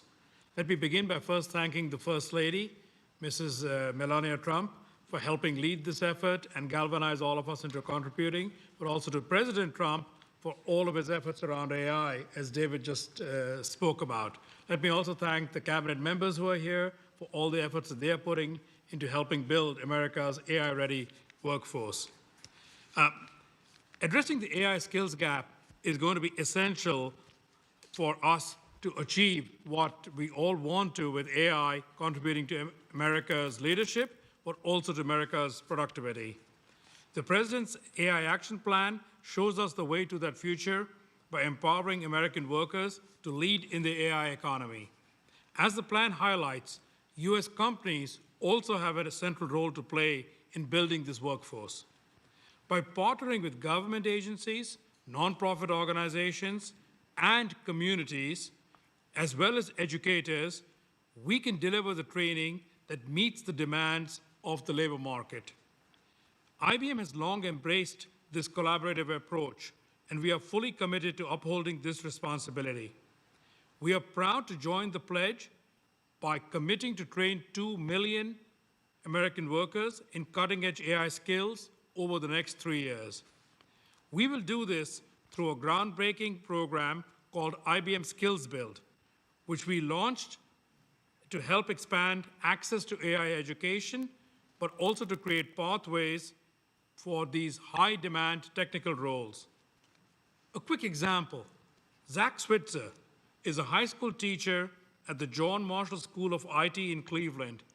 He used IBM Skills Build to acquire the foundation knowledge himself, and then to give his students in turn that knowledge. These examples need to get multiplied 100 and 1,000-fold in order to bring these AI skills into the communities.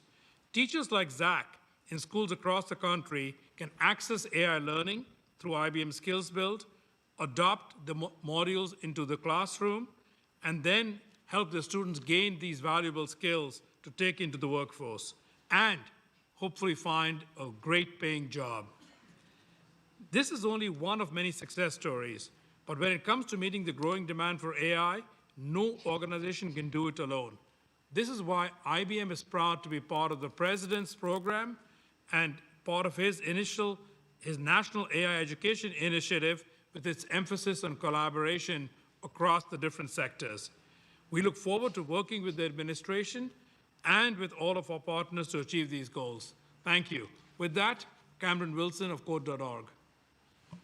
Thank you so much, and I deeply appreciate the invite today so that Code.org can come speak to you about our nonprofit work that we're doing around AI education.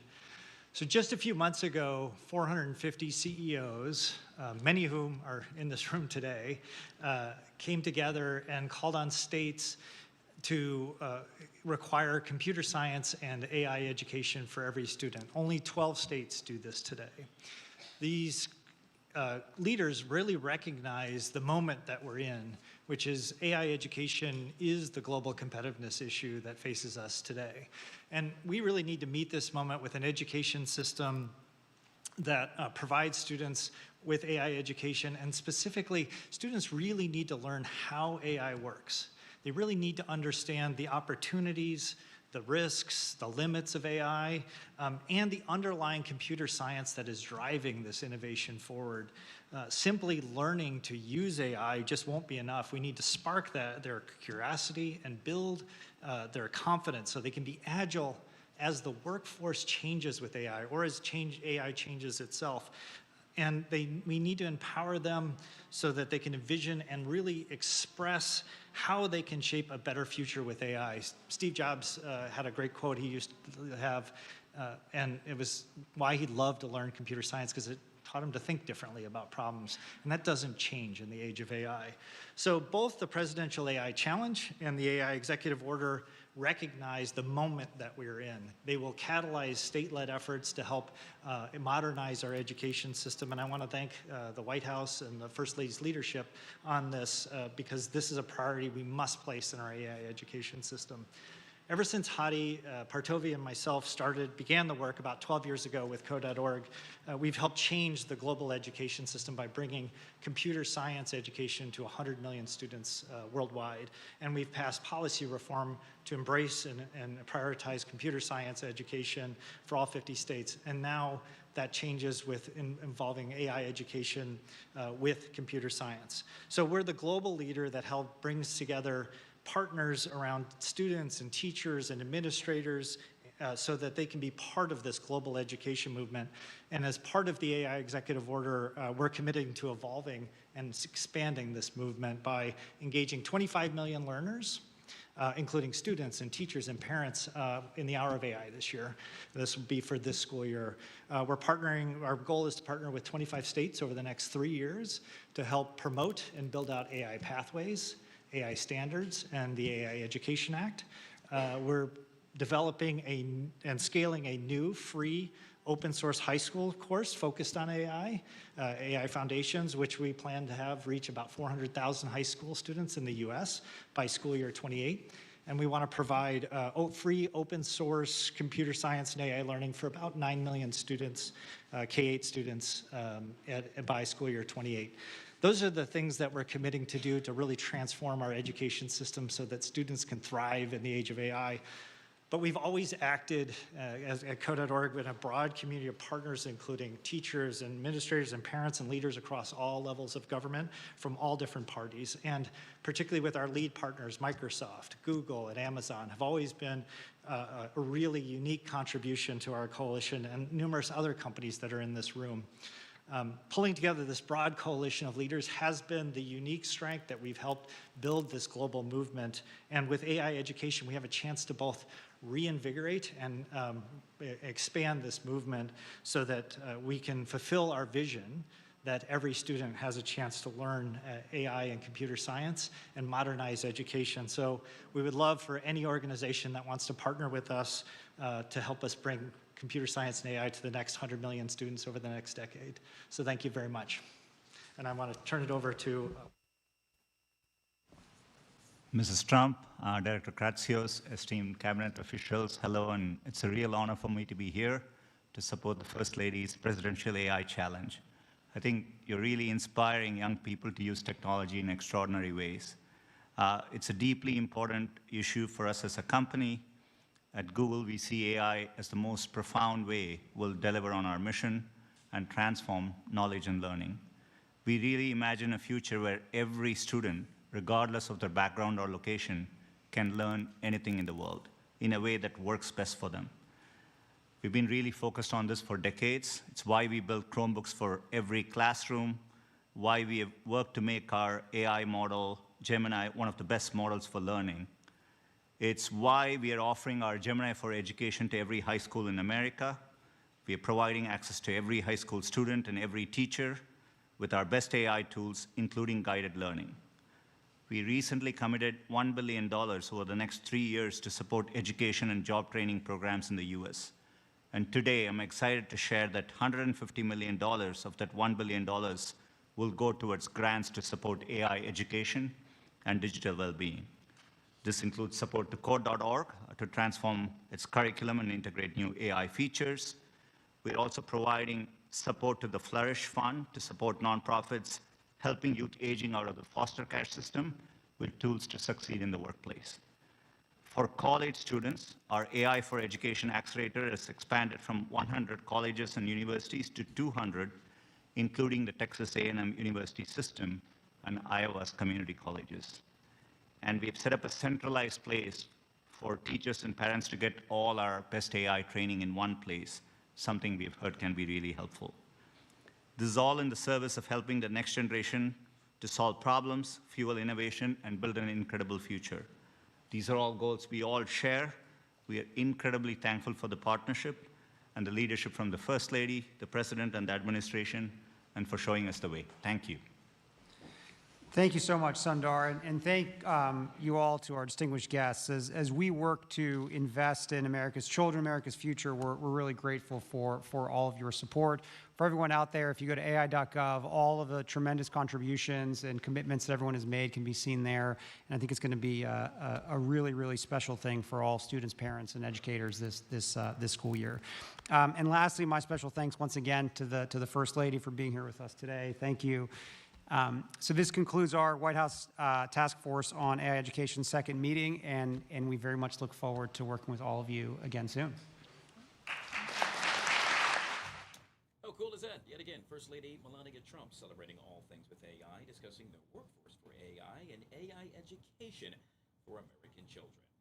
We'll take a quick break and be right back.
All right, guys, back here on the Fox 5 Live Zone. I always love when I'm paid a visit by this amazing woman. Yes, Brittany, back in the building. Joining us right here on the Live Zone. B with my man. Oh, I like that. Big you B. know, Big B. That's what the people call me in the streets. You should know that. Should. Beyonce, who? Thank you. Be on top is in the building. I love, girl. You can keep on going. Good to see you guys. Always good to see you Happy as Virgo well. season. Yeah, it's yes, your Tucker birthday Barnes' month. birthday tomorrow. Happy birthday to Tucker. Mine in what, in 2 weeks? I get confused. I can't count. So well, you know, we're both born on the 17th, so Right. I always remember 17 There you for go. sure. Yes. All right. Well, But thank happy Virgo season. I'm grateful for the grounded energy you guys possess because it's been helping me as we go into the fourth quarter. It's fourth quarter. All right. Why? You 'Cause coming it's in a little strong? hectic over on this side? I mean, I can't lie. You know, I'm a Gemini. We all over the place, and the summer was very busy. So it's nice to have a little bit of calm All right. energy coming through. Well, Brittany, Yes. I need you to focus, man. In this case, we're going to kick it off with some of the stories you folks are talking about at home. Grocery shopping survey reveals many consumers battle aisle anxiety and view their purchases as investments. According to this newly released study, Brittany, Americans make about 50 decisions daily, or nearly 1.5 million over a lifetime. Shoppers second guess 41% of their daily choices. Grocery stores are the biggest trigger. 36% of consumers research food items before buying them, and nearly half of all shoppers view grocery purchases as an investment in their health. Is that you? I literally am over here shaking my head like, because it's me. Literally, I mean, this is me in a nutshell. Yes, I will go to the grocery store. I'll have an idea. I'll get down to the aisles, and next thing you know, I'll have a cart full of things, and by the end, when I get out to the cash register, half of them are gone or they've been switched out.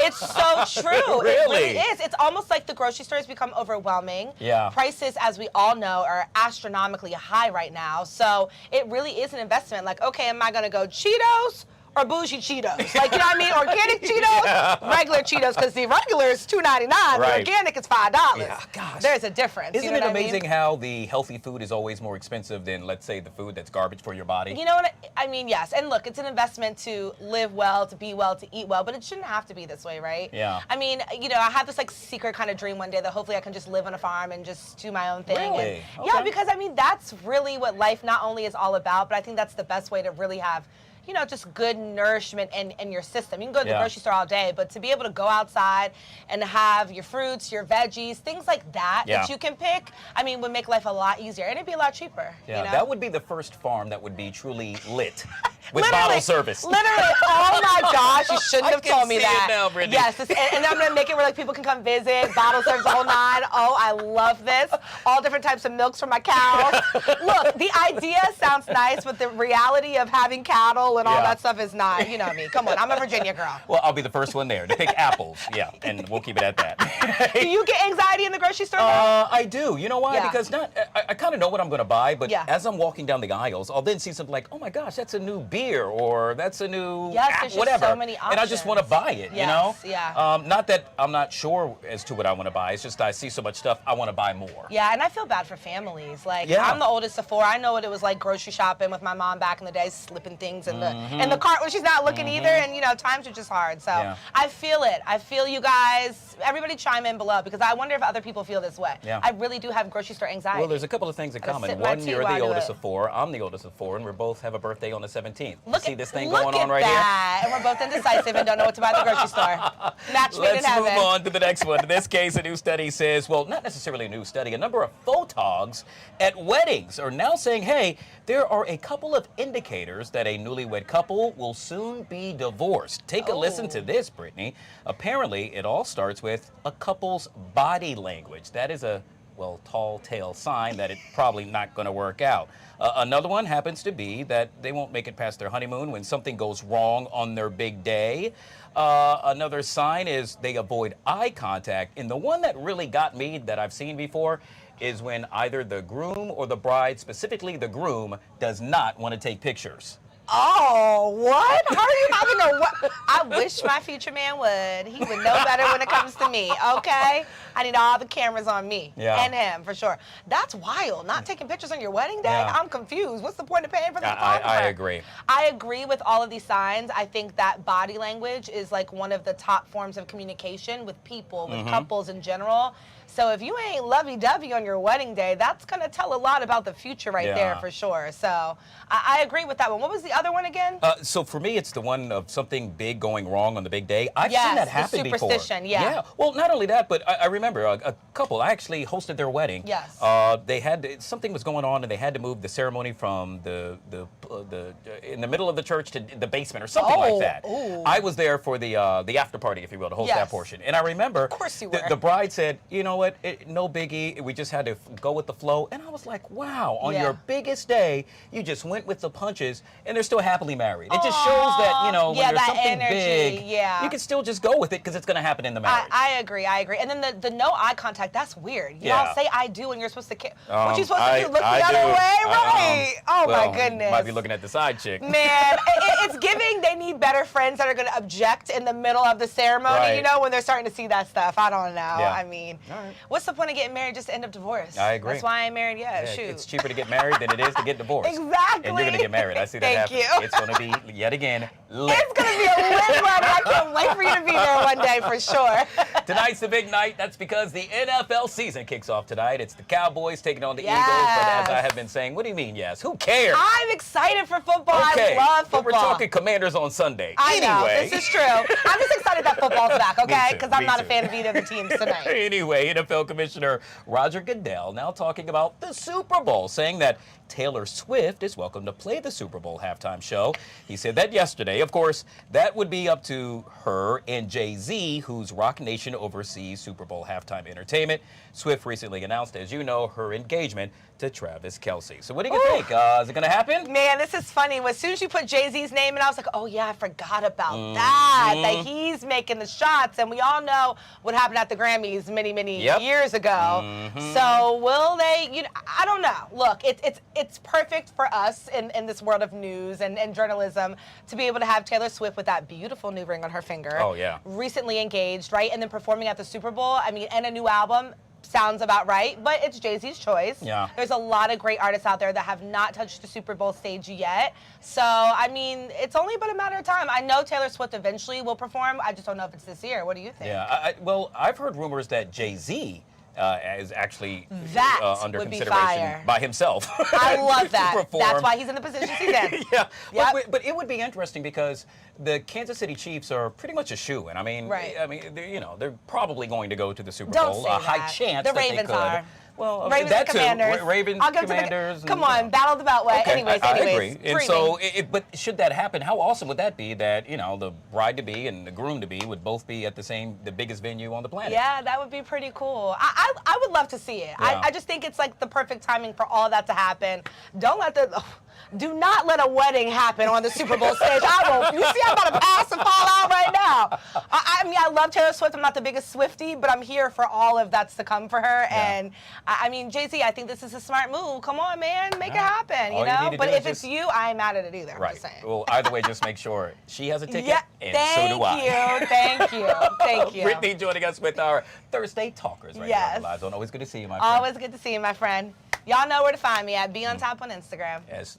And you know where to find us right here on the Fox Local app. You can do so by clicking on that QR code you see right there on your TV screen. Also, don't forget you have the YouTube page. That's youtube.com/@Fox5DC. Oh, by the way, if you haven't already done so, make sure you mark it on your calendar, set your alarm. Do you like it or not? Comes on tonight, 7:30. Our guy, producer Chris, doing all things important and all things topical. So if you haven't seen it, well, tonight's the night you need to do just that. Once again, you can check that out on the Fox Local app. And don't forget, this upcoming Sunday, you can check out our very own Chad Ricardo as he kicks off the pregame show for the Commanders game that gets underway at 1:30. Pregame action starts at 10:30. That does it for us. On behalf of my producer, Emmy, I'm Guy Lambert. The Take coming up next, right here on Fox 5.